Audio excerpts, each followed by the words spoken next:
So we're very lucky indeed to have with us here Andrew Baker, one of the producers of the Amazing Maurice or Morris.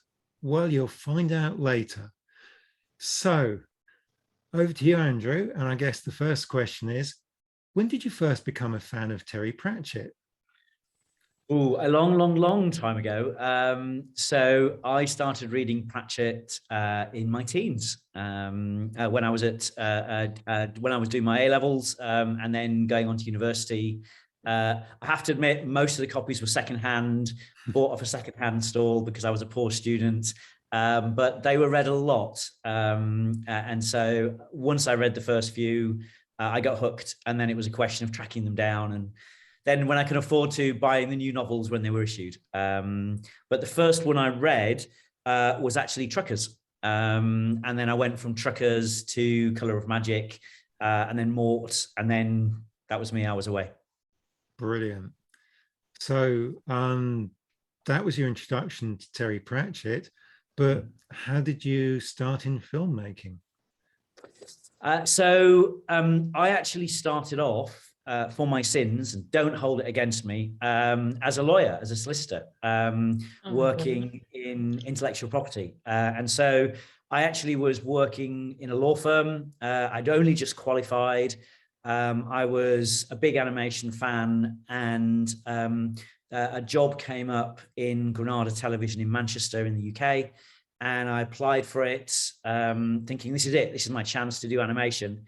And I got the job, and I ended up being the in-house lawyer for the ITV children's department. And so I did shows like Children's Ward, My Parents Are Aliens, Jungle Run, all sorts of stuff, which may or may not, have made it to Australia. And as part of that, as that role expanded, I ended up looking after Cosgrove Hall Films, where they made Danger Mouse and Count Duckula and all sorts of great things like that. I know. More importantly, Cosgrove Hall made Weird Sisters and Soul They Music. did indeed.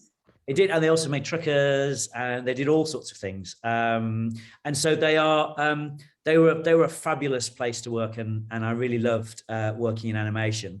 And then my career took me really along the legal and commercial side, putting deals together and making things work. But I always kept doing animation projects and kids projects. And I eventually got to the point where I said, okay, instead of advising production companies, I want to set up my own. So I set up a production company with a guy that I used to work with at ITV. And we developed some projects, and we got a Netflix series called Robozuna, which is a CGI action adventure series about a boy and his robot, and the toys are there. And I really enjoyed doing that, and it was great fun. But I really felt that the real opportunity was in film, and my partner wanted to carry on doing series, and so we agreed to part ways, and I started developing films. And I've produced 3 documentary movies, and I've also in production on another documentary at the moment, because they're much quicker to make, I have to say. And all that time I've been developing new projects. And one of the projects that came through from in fact, the German co-producer, Ulysses Productions, was this Terry Pratchett project. And that is my first animated feature, The Amazing Maurice. I'm gonna note the name, but it certainly isn't going to be the last. So I've now got lots of other animations that we are in development on, and hopefully we'll be in production on another film next year. So we're trying to now really build a big slate and to really do what we love, which is making animation. Brilliant. So who wrote the script, and how did you first come to see the script?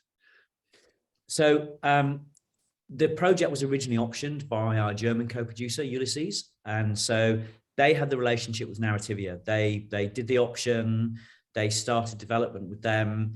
And it was really one of those absolute random coincidences. Emily from Ulysses was at an awards dinner at a festival.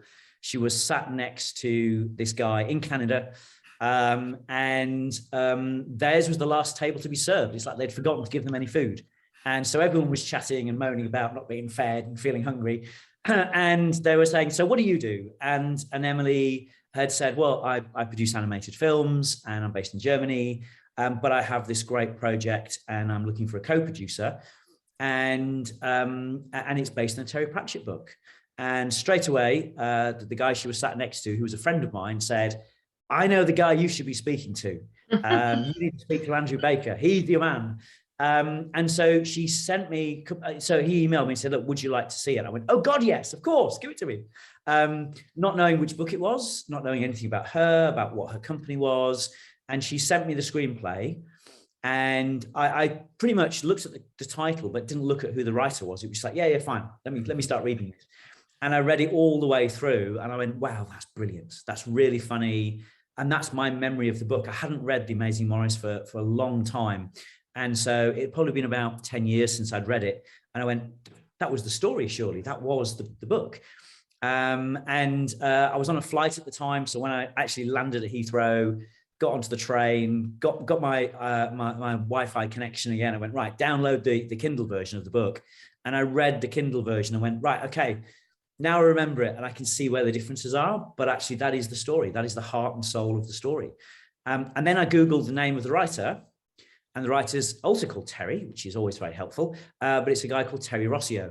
And obviously, the first thing I thought was, A, he's an amazing script writer, because this is brilliant. I mean, it's really well written.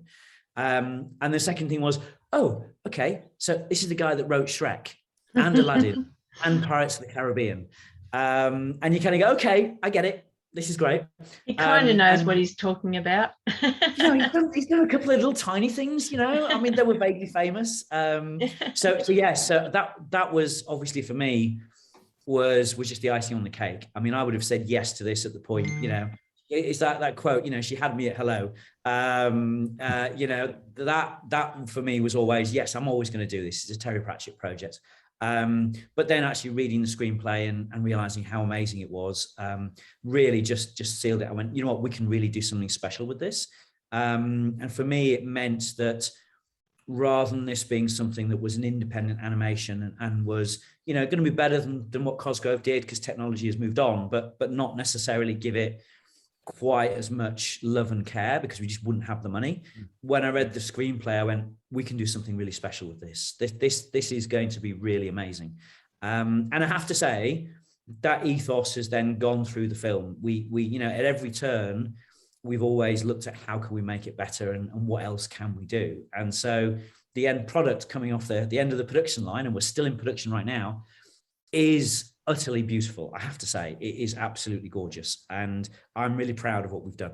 And I'm really excited that you guys will eventually get to see some of it. We're excited about the final product. It'll be good. So what were the challenges in adapting the book to the film? So in any adaptation, the first challenge you have is that a book is usually 4 to 5 hours long and you have 90 minutes. And so everyone who knows the book is going to go, well, surely you just take the book and you make the film.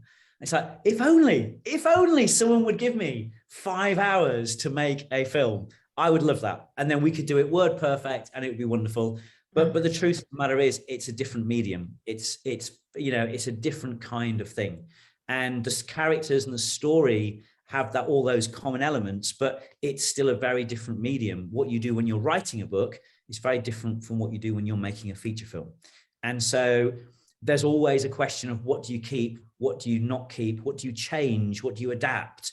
And obviously in an ideal world, you have the author, you have Terry sat there going, oh, that's a good idea. Yes, let's do that. Or no, don't do that. That'd be awful. And so we obviously didn't have Terry. And so we had the next best thing. And for me, this was really important that we weren't just making this in isolation as filmmakers. We were actually making this with Narrativia and Rob Wilkins in particular, who's been there at every step of the journey. And so every decision we've made, every thought process, every kind of what about this and how about this has been with Rob and Narrativia at our side. And what's been really good for me is that when I came on board, the screenplay was already at first draft. And so Terry Rossio had come on board with Narrativia. He was already, talking to Narrativia about doing things. He's a Pratchett fan. And so he actually pitched to Rob originally the idea of how he would adapt the book. And so Emily obviously was a key part of all of this. But when I came on board, the story was there. A lot of those decisions had already been made.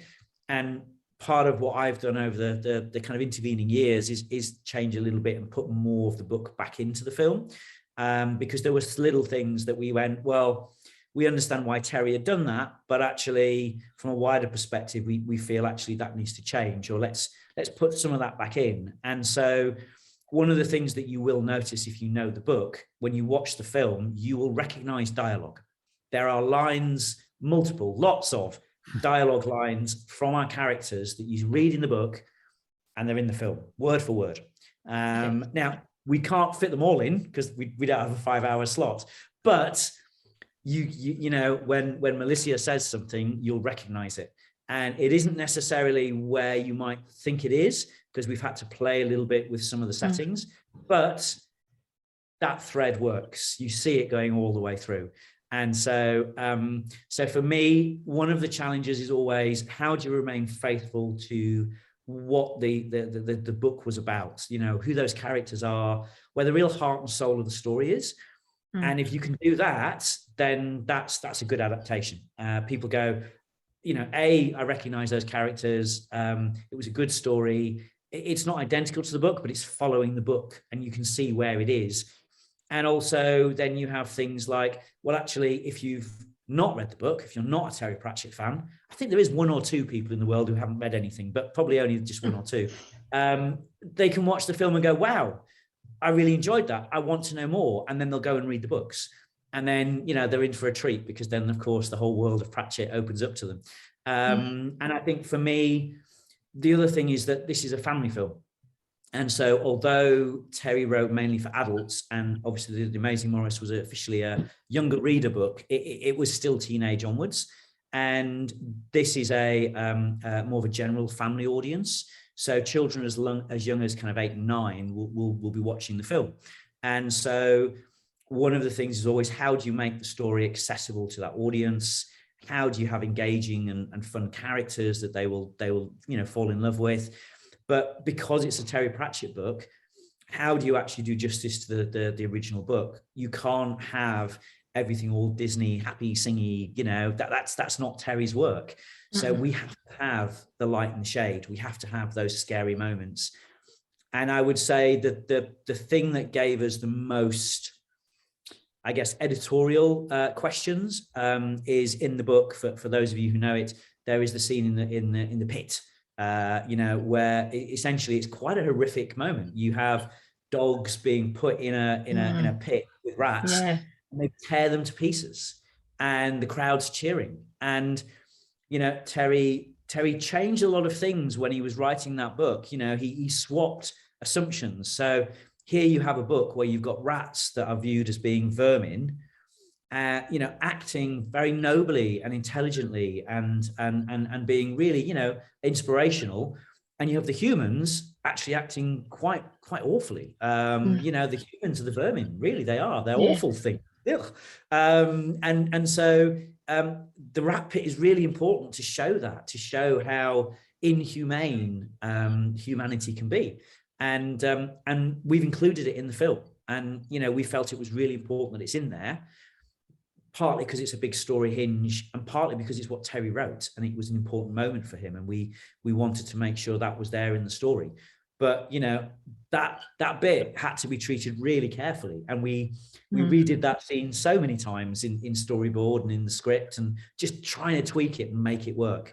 And so there are lots of things that didn't make it to the final cut. There's things that we kind of changed, but where we got to eventually, I think, works really, really well. Brilliant. So who designed the characters for the film? So in any film, obviously it's a team effort. There are so many people that are being involved, but when we were developing the film, we needed someone to just set us on the right track, someone to come up with the inspiration for the characters. And when I came on board, Emily had been looking at different designers and just hadn't really found something that she felt worked. And I looked at the designs as well and went, no, they're good, but they're not special. They're not capturing the heart of the story. And so what we did is we looked around, and it was actually my Canadian friend who was originally at that table with Emily. He said, right, I'll find us a really great designer. And he reached out to a guy in America who was called Carter Goodrich, who was, the best in the world. He designed Disney's Brave, Cloudy with Meatballs, Hotel Transylvania. I mean, just film after film after film. And he does the initial concept art. So they all move on from where he started, but he's the inspiration, that seed that really sparks everything off. And so what we did is we reached out to him and we said, look, I'm sure you are really busy, and Disney and Pixar and everyone are keeping you, working night and day, but we've got this tiny little project and it's a Terry Pratchett book, and we just want it to be brilliant. Will you please do us a favor and work on this with us? And we didn't expect a response, I'll be honest. And he came back almost straight away and went, I love Terry Pratchett. I would be honored to work on this project with you guys. And he came up with some designs, and we just went, yes, that's Maurice. That is Maurice straight away. That is how Maurice looks. That's what dark tan is. That's Sardines. That's Peaches. Yes. And it just leapt off the page for us. It really did. And so we then continued to develop those characters, because you don't have much time when you're in development. You're on limited money. It's about getting to the next stage when you then have the budget and you can start properly doing some work. So when we greenlit production, we then went back to all those designs and evolved them, because then we translate them from being a pencil sketch, which is what Carter did for us originally, to being a CGI 3-dimensional model. And as part of that, things change slightly and adapt. But when you look at the characters and you look at his original designs, you go, I get it. I can see exactly what you've done. And so they really are the heart of those designs. And then the guy who's been doing all the work on the actual production is a fantastic German designer called Heiko Henschel, and he is genius. That's all I'm going to say. He gets very embarrassed when we praise him, but his work is beautiful, and he's done so much work that has influenced everything across the film. But for example, he's worked across all the characters, all the backgrounds, all the sets, and also we do a thing called a color script. And so we do a little concept art from each scene of the film that's in full color. And it allows us to look at the whole film in one go and see how the color and the light changes across the whole piece. And normally those are really nice pieces of art. And if you pick up like an art of book or one of the movies, you open it up, you'll see them. There's little squares that are all the different scenes of the film. And ours are so beautiful. I actually have one framed on my wall, the whole film, because it's gorgeous. It's absolutely fantastic. One of the things that we have already announced is that we're doing an art of book with Titan Publishing. And so we're making that right now. And that really shows the beauty of the artwork that Heiko's come up with. The colors and how he's imagined the light coming across. I mean, it is just exquisite.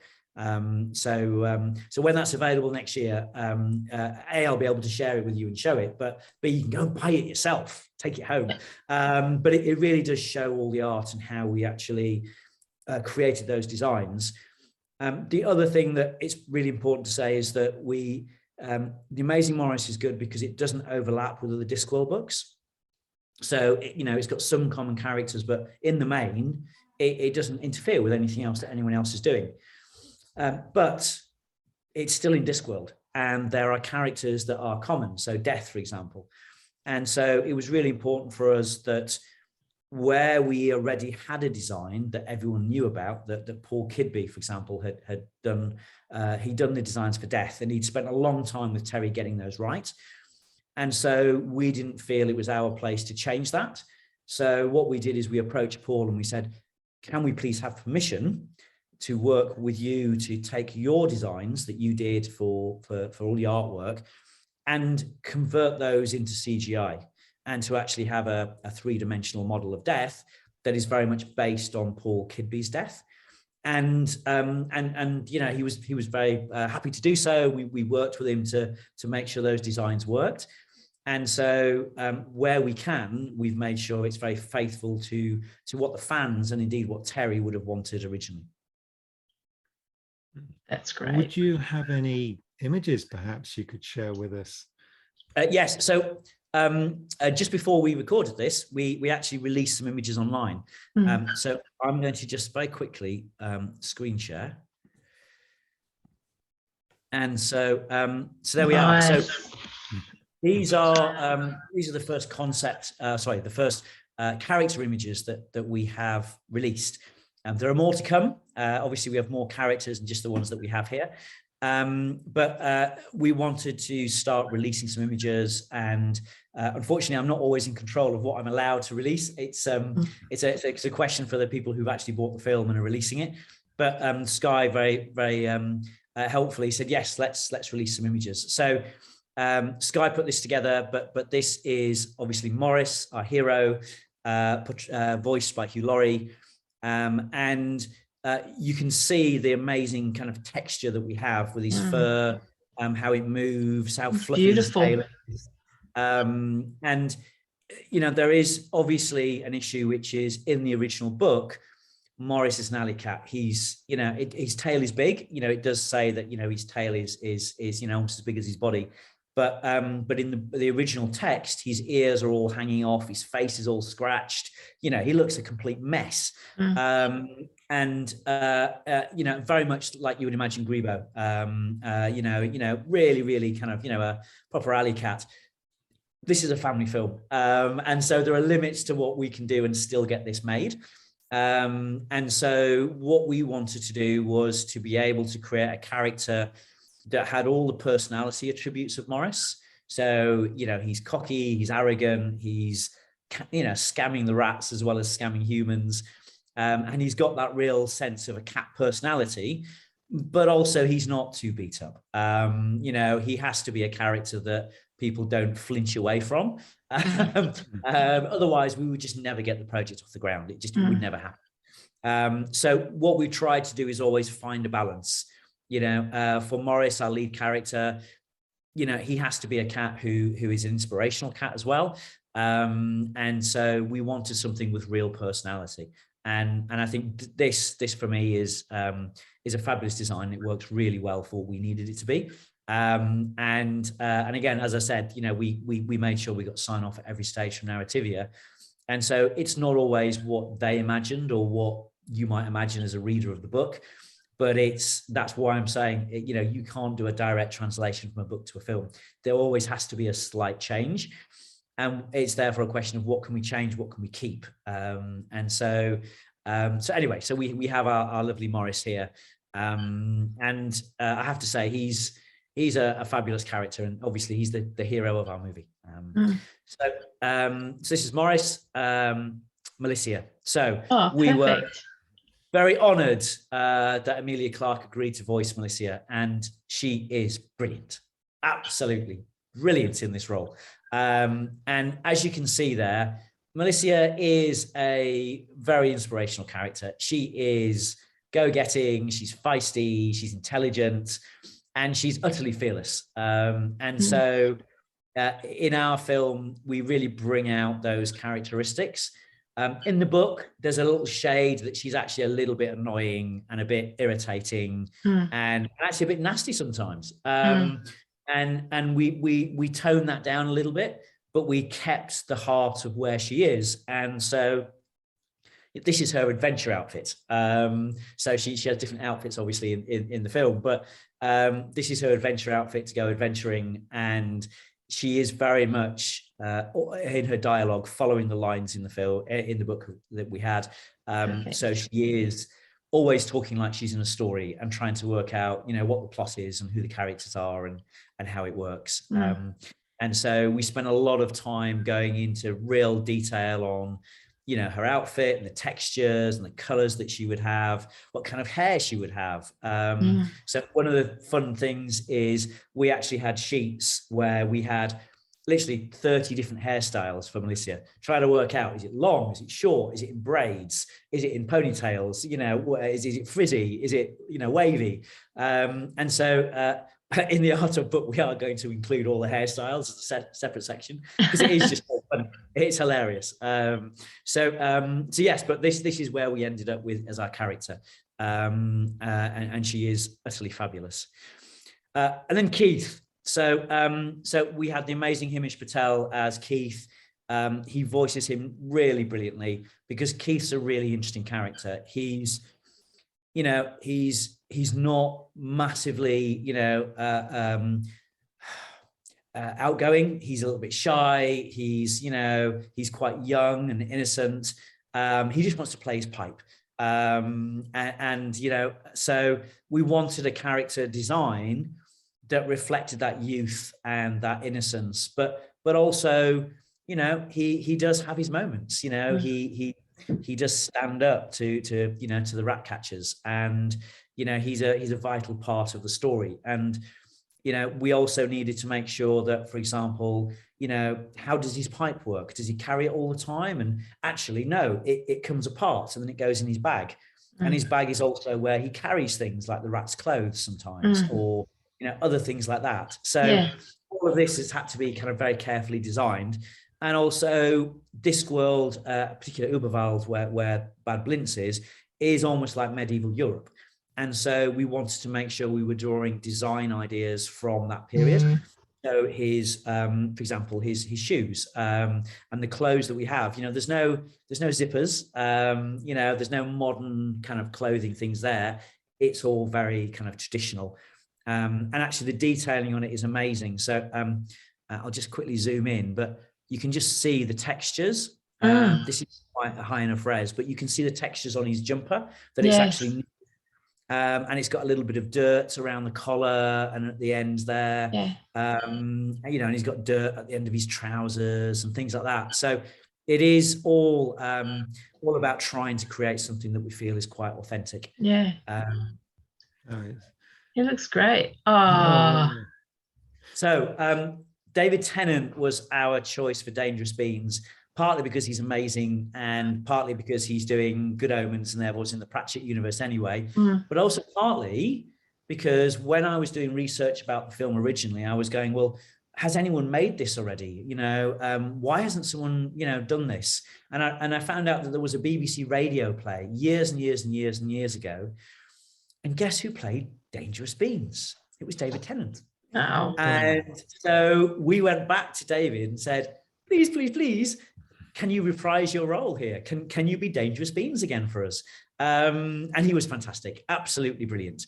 And so, again, we wanted to make sure that Dangerous Beans had that personality. In the book, he's a little bit sickly and frail. And so we made him a little bit more kind of healthy and kind of, because he is quite an important character. He has to be able to do things and go places and, but equally he's got very bad eyesight, because rats generally don't have great eyesight. So we have all those moments in the film, but also, he's we wanted him to look a little bit like David as well. So there is a little hint of him in that design style. Dark Tan. So Dark Tan does have some scars, some battle scars, because Dark Tan is obviously, the trap disposal expert. He goes in where others fear to tread. And we got the amazing Arian Bakare to do this role.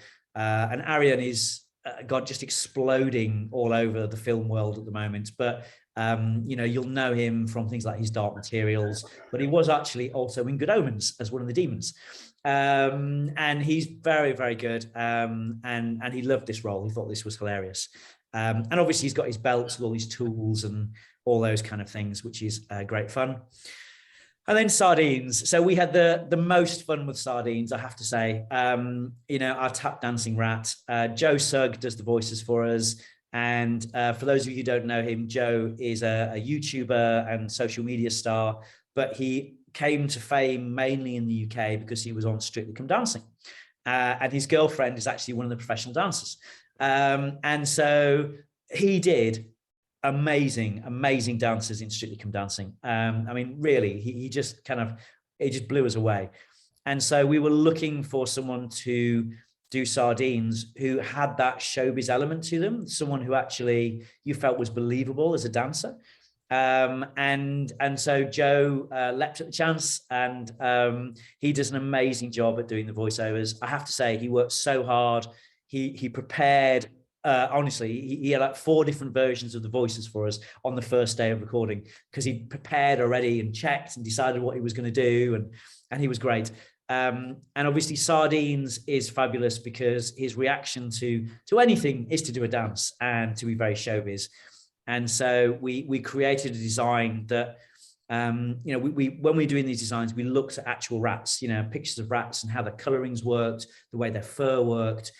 And we wanted a design that very much resembled, you know, that he was going to wear a dinner jacket. So, you know, it's almost like he's got a black jacket on with a white shirt. Yeah.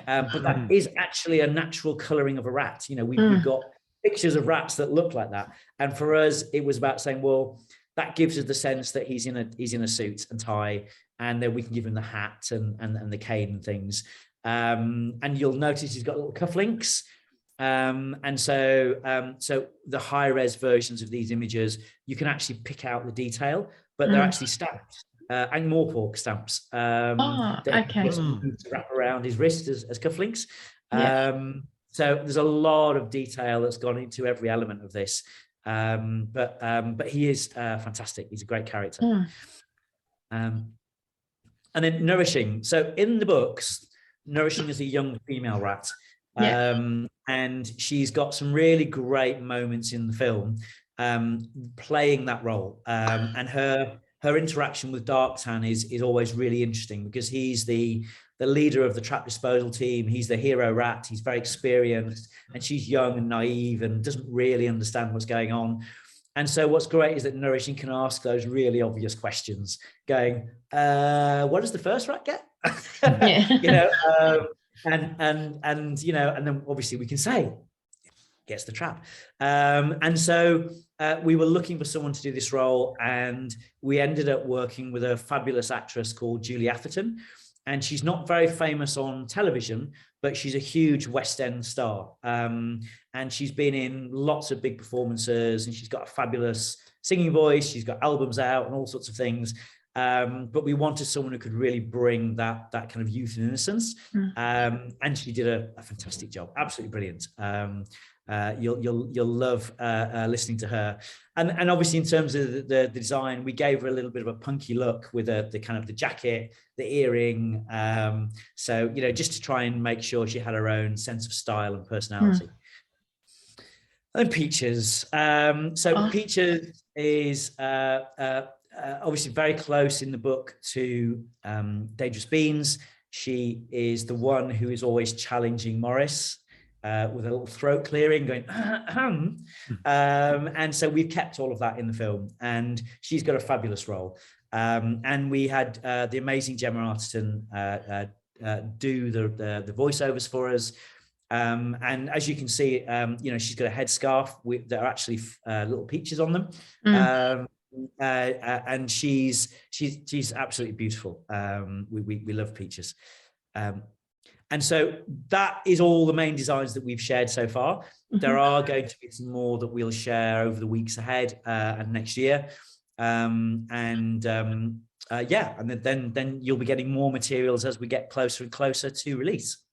Those were brilliant. I feel privileged that we've seen those. How did you persuade Hugh Laurie to? A combination of things. First of all, it's Terry Pratchett, and there is an amazing response when you go to somebody and you say this is a Terry Pratchett project. It means something. They go, "Oh, that's really interesting. Tell me more." And so we did approach you know, agents for all of these cast. Excuse me. And the agents, their job is to get the most money for their clients and to get rid of all the projects that they don't want their clients doing, quite frankly.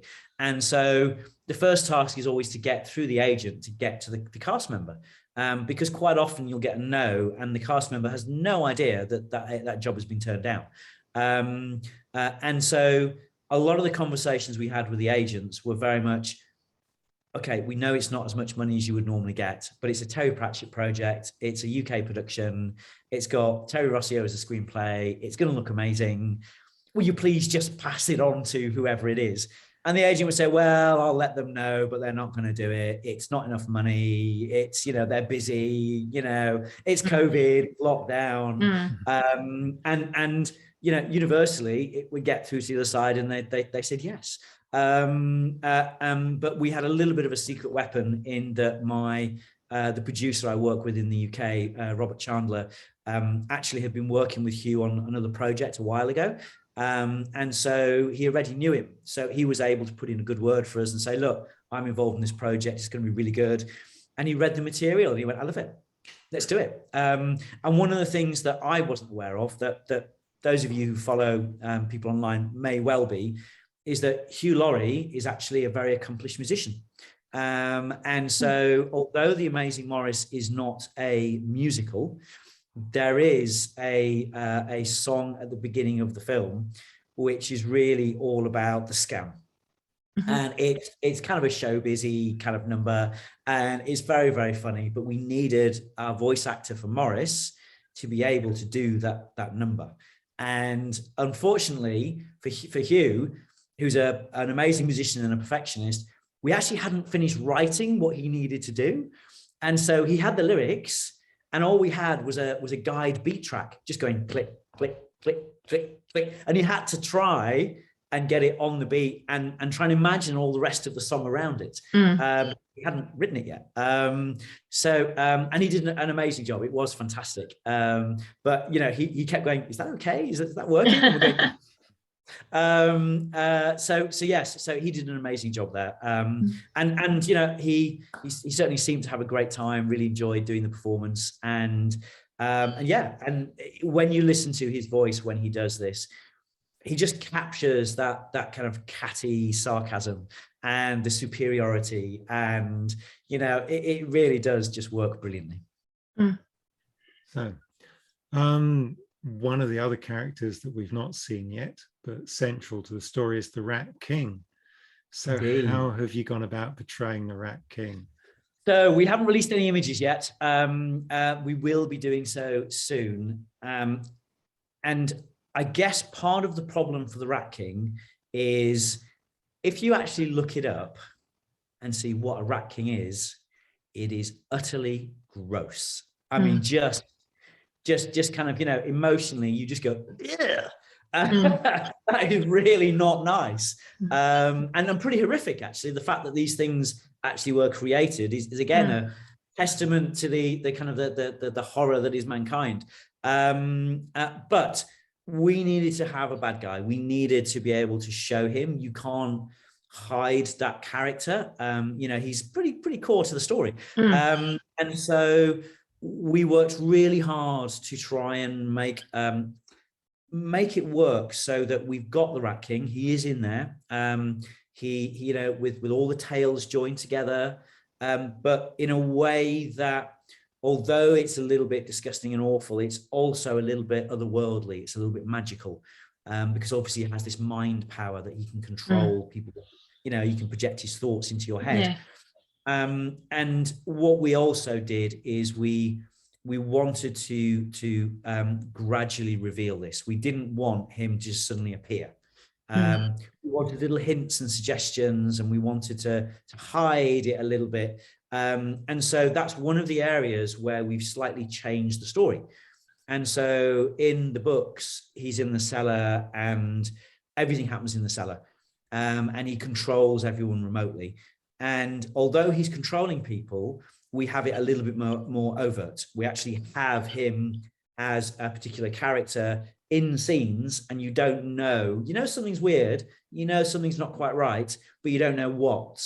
And as the story progresses, you gradually start to get hints and suggestions until finally we have our big showdown. And, it's Maurice and the rats against the Rat King. And I won't tell you who wins, but it's fairly obvious, because it's a happy ending. But yes, there was a lot of technical challenges, and we haven't revealed the design yet, so I can't talk too much about it. But because this is not a Disney budget, we do not have the kind of money that the Hollywood films have. We have to work really carefully. And so the thing for us was, how do we manage to create something that looks utterly spectacular, that is threatening and scary, not too scary for the little kids, but still scary and big and worrisome, and something that is real peril, but also do it within a budget, and do it within our budget in particular. And the animation team have just done a beautiful job. It looks brilliant. And we have lots of light moments and humor, but also what really makes it scary is David Thewlis's voice. He is brilliant. It's horrifying and scary, but also a little bit funny at the same time. And so we've got some really beautiful, funny moments within those scenes that really just make sure that everyone knows, there's a lot of peril and danger here, but also you don't have to look away and you don't have to hide behind the sofa. You can peek over and just have a look all the same. Now, perhaps the big question of all. So you have been talking about our lead character as Maurice. Some people say it's Maurice. Indeed.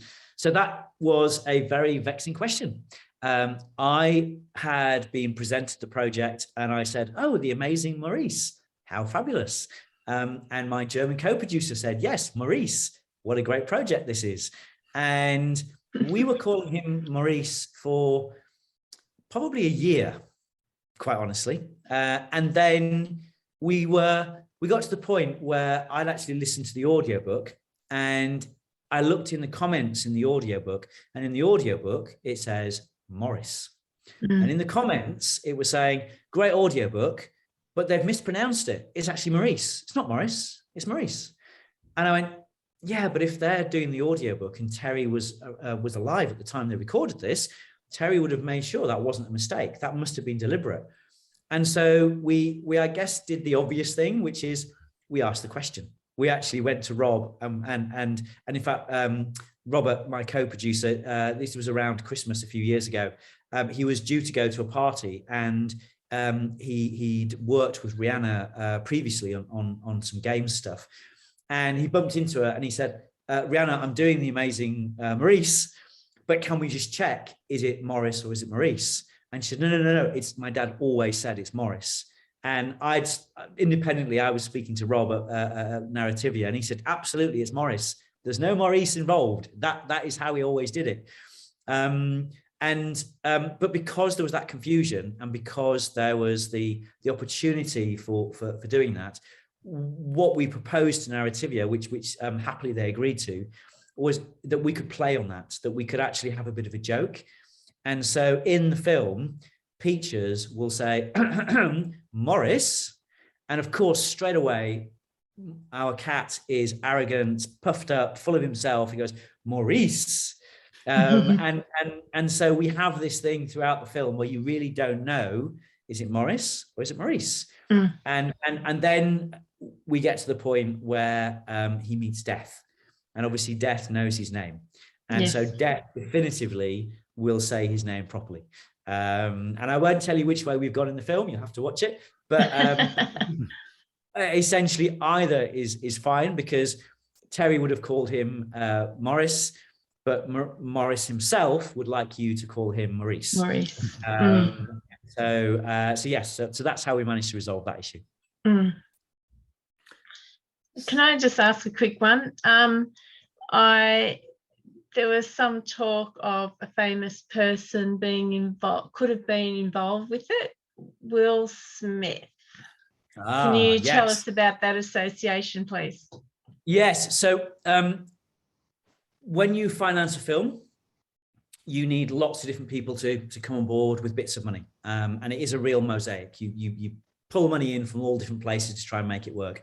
At least if you're an independent film like we are. The studio films, it's just like, there you go, here's some money. And so one of the companies that we were working with is a German sales company called Global Screen. And they had worked with my co-producer on many films previously. They've got a great reputation. And we pitched them the project, and they said, yes, we really want to be involved. We love this. We think it's fantastic. And so we've been working with them for a while, making sure that they were happy with how the film was going and what we were developing. And this is before we closed all our finance, and we were still kind of trying to piece it all together. And they approached us and said, look, we've been looking at this and talking about the film internally, and we think it's so good, we've actually passed it up the chain. And, you know, we've been talking at kind of board level about this, and we just had the thought, are you aware that our company is now part owned by Will Smith, the actor in America? And we went, well, yeah, we've seen the press releases, and we were kind of hoping to bump into him next time we kind of pop into the office, maybe get an autograph or a photograph. And they said, what would you think about us approaching Will and seeing if Will would want to be in the film? And obviously at this point, we had our cast list in our mind. And, you know, Will is, you know, a top A-list, triple A-list, whatever A's are involved, star. And normally for our kind of a film, you know, his fee would be more than our entire budget, you know, easily, because, you know, he is absolutely the top of his game. And so the opportunity to have him in the film, on the one hand, would be like, oh my God, how amazing would that be? But also, oh my God, how on earth do we afford him? And well, let's cross that bridge when we come to it. Let's see if he's actually interested or not. And obviously the issue is, if you have such a major star, you need to give them the title role. And so we hadn't approached any cast. We had our wish list, but until you close the finance, you can't approach anybody. And so we went, well, look, at this stage, these roles are open. We could put anyone in any of these roles. We know who we would like in an ideal world, but we don't know if they're available, if they're willing to do it, if we can afford them. So it's all open.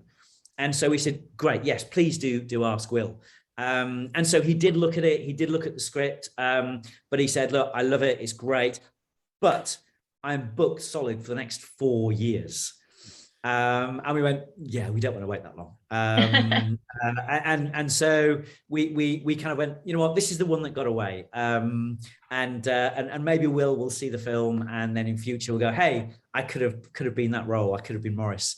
But from an editorial perspective, if Will was involved, I think that opening song would have been very different, because he would have done it as a rap. He would have rapped it, yeah. You know, it would have been hilarious. I mean, it would have been very Fresh Prince. It really would. Yeah. But we took a different tack. You know, with Hugh there, we did it in a very different style. And I don't think either one of them is wrong. It just would have made it a slightly different film.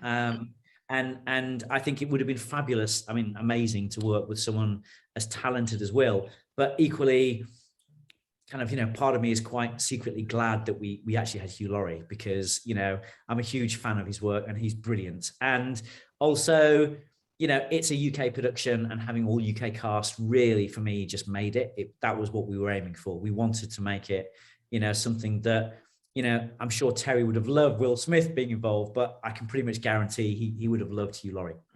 Yeah.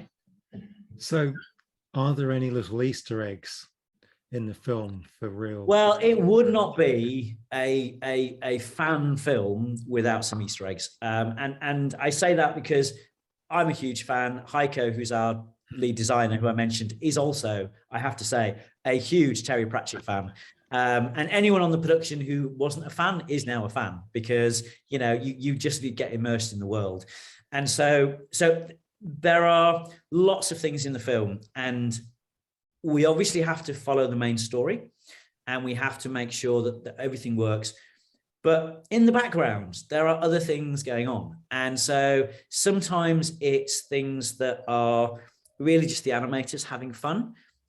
So there's a great thing. So I'll give you one tip, one little reveal, which is when you watch the sequence that is Maurice doing his number, just keep an eye out for what's happening with everybody else around. And off on the top right hand side, you'll see this lady enjoying the performance and kind of dancing along. And it's those little moments. They're not full Easter eggs, but they're just really, really funny moments. Equally, there might be some little Easter eggs in there for fans. I won't tell you where they are. You have to spot them yourself. But you might not see them the first time around. Some of them are very obvious. They're out there. And if you don't know Terry Pratchett, you'll just go, oh yeah, fine, whatever. If you know Terry Pratchett, you will spot them straight away. But yes, you probably need to watch it at least twice. I love movies that you got to watch 2 or 3 times to catch all the little bits. Absolutely, yeah, absolutely. And I have to say, we've got things like the Ratcatchers Guild. We spent, I kid you not, weeks and weeks and weeks designing the interior for that, and every shelf is full. The whole room is full of junk. Awesome. And you need to look really carefully. It's not so much Easter eggs, it's just to admire the beauty of what the designers have done. You know, and even down to the labels on the bottles, they're all very particularly designed, carefully crafted. The cages all work. We had to make sure that the designs, they're not just drawn. If you built that, it would work. You know, we had to make sure that they were hinged in the right place, and that's not something that people will necessarily know about. They'll go, okay, yeah, it's a room full of junk, of course, great. But actually, for us, it was really important that it worked, that everything was making sense, that it all fitted. The design of the furniture that's in the room fitted the period. That you know, so the table and the desk that are in there, you know, they have the same kind of legs. The spindles are the same. They taper in the same way. Just all of those things just fitting together to make that room real, that actually it's as believable as possible.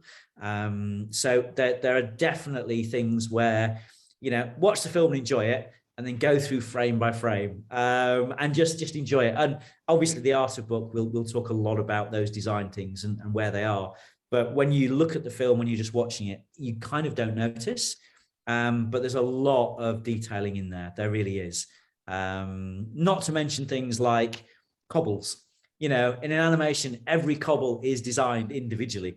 You know, and we had to make sure they all fitted, that they weren't too big, because one of the things about Maurice is that you have different scales. So you have the rat level, and then you have Maurice's level as a cat, and then you have the human level. So when you're designing a street, it has to work for all of those different levels. Yeah. You can't have cobblestones that have got big dips in them, because the rat characters would go in. You know, it has to all work and be appropriate and make sense. And so there is quite an extensive level of detail that we've had to go into just to make sure that it all works and fits together. Well, I have to say, I just can't wait to see this on the big screen. Me too. Me too. I can't wait to see it on a big screen as well. I've been watching it on my laptop for a year, so you know, I want to see it on a big screen. I can just imagine you, Andrew, at the front giggling when it goes to the big screen. Oh, totally. I will be there. So when will it come out? So we are waiting for confirmation of when it's going to come out. It's not within my control. It's essentially Sky have the world premiere. And so it will come out in the UK first, and then either straight away, or depending on where they want to do, the rest of the world will then follow. So it's currently coming out Q4 next year.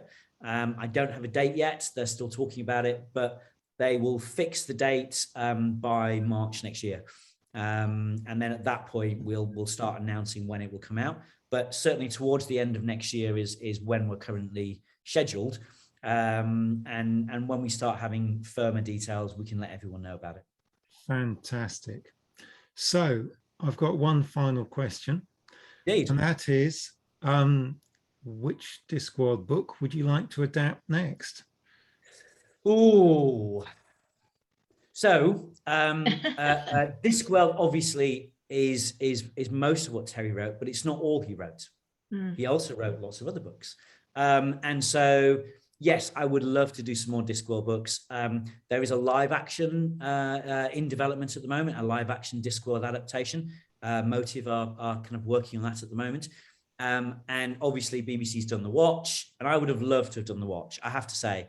I would have done it very differently from the BBC, partly because it's animated. I would have done an animated version. partly because I would have made some different editorial choices. I think I'll just leave it at that. But yes, I would say that the Watch, those series of books with Vimes, I would have loved to have done that. In the heart of Ankh-Morpork with Carrot and all the other guys. They're among my favorite books, absolutely. I would absolutely love to do some of the other books, particularly the Tiffany Aching books.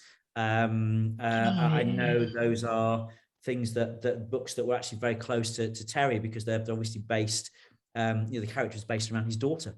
So that's obviously one that Rhianna would want to be involved in. But also just generally, just being able to adapt any of Terry's books, would be amazing. And I can't tell you what yet, but certainly Narrativia and I are talking about doing some more projects together in the future. And so maybe next year we'll be able to announce that we're in development on something else.